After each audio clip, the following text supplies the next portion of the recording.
Control. Well, tonight we're going to talk about summer work projects, SWPs.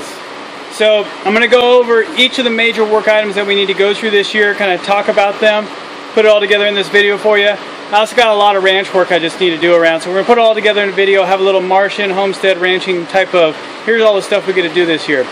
So instead of just sitting here talking, let's get it all first. Lane 1 and lane 4 all the way over there have to get built. So we got to design them, build them, put them in. That's pond liner, the new footings and everything for the pond or for the shelving. That's all got to go in. Now this lane 1 is going to be shorter than lane 2 and lane 3 because of the angle of the building. So we got to deal with that. Also, lane 1 is going to be a microgreen lane. It's not going to be a full-up aquaponic lane like this one. Speaking of this one here, first things first, we got to get a real insulation solution for winter. That's just not going to cut it again. So insulation of the building is going to be a big thing this year. I'll probably get to that sometime in August based on all these projects, but it's got to get done. Lane 2 needs to be converted. That's this lane right here. Has got to get converted into a microgreen lane. So instead of having just the 2 rows like what we have in lane 3, we actually need to convert all this so that it's fully optimized for microgreens. So that's going to take some design work. I'm excited about it. The initial idea is that we're going to have like a big Ferris wheel type of rotation system that we're going to install so you can have lots of microgreens in a small area. I'm excited about that one. Part of the insulation is I got to rip up my dehumidifier and HVAC system here, and we're actually going to install it. It all needs to be installed right here at the end of the grow bed, or maybe even in the middle, but it's got to be sucking the air up into it and then through the dehumidifier. We're going to do that on all the lanes for this year. In addition to all this, let's go down here. Remember that wood stove that was heating this building until we gave up on it and went with the diesel heaters? Well, that's all got to get ripped up this year. We're not going to be doing that again. That was a good idea that lacked logistical sense. It was way too hard to take care of, so that's gone. Rocket stove, doesn't matter, any of the wood stove ideas, those are all out of here. They will not support our requirements. You have to be here to constantly feed them, and that's not okay. So we implemented the diesel heaters, if you've watched, and that's not going to be okay either. It's our backup plan. We'll use them if we have to, but I'm thinking more along the lines of having mini split systems for each of the lanes, and probably insulating. This is lane 3 right here, but the idea is the same for lane 1 and 2. Insulating for this lane all the way over for this lane. This would be lane 4. So that's got to get all fixed and figured out. That's part of the insulation problem. But then back to heating, I could put just a single mini split right into this double bed system. I think that would be the best way to go. For those that are just joining us, we only have 40 amps available out here. Not a lot of electricity, so we're going to have to do some creative electrical work, all to code of course, so that we can get a 240 volt circuit and actually put in something that takes less amps. Only got 40 amps, so we've got to figure out how to use them the best way we possibly can. So to all those people out there that want to send me ideas, remember, 40 amps has to run the entire building.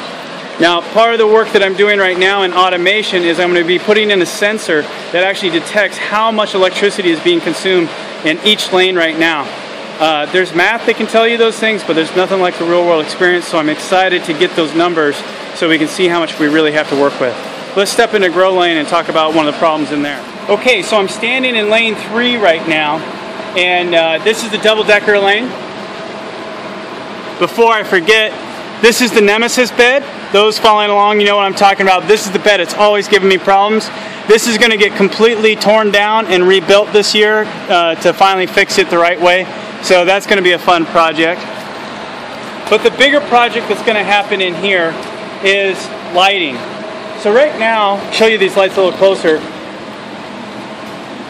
We have 4 heat fans that are on here. They take heat away from the light and move it out.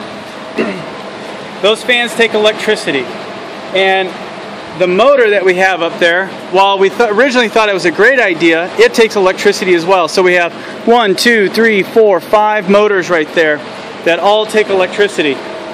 And what we have found out since we put the PAR sensor in, that's a photosynthetically absorbable radiation, is that for microgreens, we're getting plenty of light.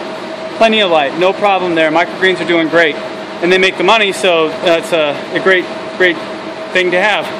There's no problem there. But the problem is in our home vegetables, which we're looking at right now. You can see them close there. They're actually doing all right. These have been planted for a while, though. I expect more out of them. Mrs. Martian expects more out of them. So, I'll show you one here, though. The cabbage is actually doing pretty good. Look at that. But the problem is, they're getting about, when they get bigger, they need more light.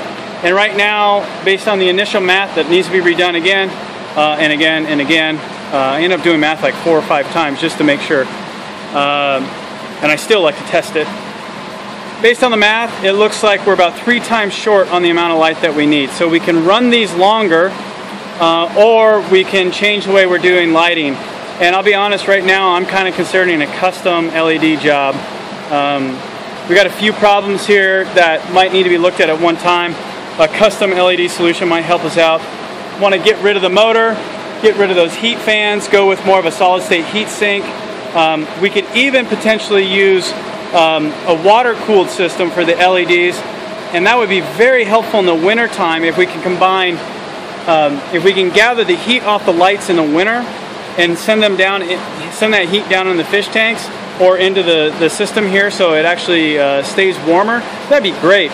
The problem is in the summertime where we have a lot of heat coming off these. Now this building is not airtight, so it may not be a problem since it's so big. I think I could probably get away without having any fans, just go with solid state heat sinks and then have a way where we can actually have water go through them in the wintertime and actually collect the heat off of them. That might be a really cool option. So we got to look at lighting. Another thing we got to do is finish lane 3 here. We need to put the second deck up on bed 1. That's where we're at right now, and get that all taken care of. So quite a bit of work there. The project that we need to do this summer is to actually replace the electric hot water heater with the gas hot water heater that we have right there. This is the digester's hot water heater. It is the hot water heater that in the wintertime puts hot water in a radiant floor system underneath all the fish tanks and helps keep it warm. We want to run that off of the digester itself so we can get benefit of collecting the gas and keep everything running through winter. It's going to be lots of math there to make sure we do everything right, but as far as the amount of gas that we have so it can burn and actually run us all the way through winter, and we've got to figure out how to feed the digester. So let's go talk about that. One of the big projects that I'm really excited about, because if you've been following, you know I've had a lot of hope in the digester system, is to actually get the horse toilet up and running. Those that have seen it before, this is the horse toilet. Right now it's a little taken apart. The pump is inside because of the winter time. But here's the problem, is that the horse toilet is meant to fill up with manure, and then there's a pump that goes right here, and it sucks up the stuff through a grinder pump, and it circulates that all. And once it's ground up enough, we close that valve, open that one, and it sends it down and sends it all the way out to the digester. The problem is twofold. Straw. Let me go show you what I mean. How many people tune in to see close-up manure on YouTube? I don't know, but you guys are watching it. Here is the problem. All those solids that are in there, the brown stuff, the poop, that's pretty easy for the digester pump to suck up and grind. There are some problems with it, but for the most part it's pretty easy. This stranded stuff, this is the problem, and that's not separatable on an easy, energy-conscious way. This entire pile should have gone through the digester this year. This is all winter. So, I'll give you some scale there. Those are 12-foot sections. They're about 4.5 feet high, almost 5 feet high. That's a big pile of poop.